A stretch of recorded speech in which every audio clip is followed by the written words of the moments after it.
అండి అందరికీ ఎలా ఉన్నారు? అందరూ బాగున్నారా? ఇంక ఇది వచ్చేసి బ్లౌజ్ అనేది స్టిచ్ చేశానండి.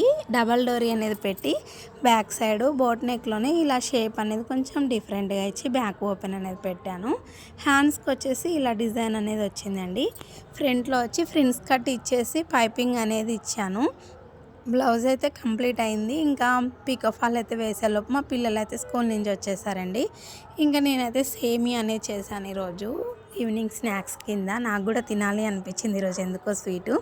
ఇంకా అది తినేసాం పిల్లలు, మేము కూర్చొని తిన్న తర్వాత ఇంక ఇలా అయితే గిన్నెలు అయితే తోమేస్తున్నానండి. గిన్నెలు తోమడం కంప్లీట్ అయిపోయిన తర్వాత బట్టలు అనేది ఫోల్డ్ చేస్తున్నా. ఇంట్లోకి తీసుకెళ్ళి బట్టలు పెట్టాను అంటే ఫోల్డ్ చేద్దాంలే అనుకుంటాను. వాటిని ఎందుకో నాకు ఉతుకుతామన్నా ఇంట్రెస్ట్ కుతుకుతాను, కానీ బట్టలు మడత పెట్టాలంటే బద్ధకం వచ్చేది. అందుకే ఒక చైర్ పెట్టుకొని దాని మీద ఫోల్డింగ్ చేసుకుంటూ తీసేసి లోపల పెట్టి సెల్ఫ్లో పెట్టేస్తా. తొందరగా అయిపోయినట్టు అయిపోతుంది పని.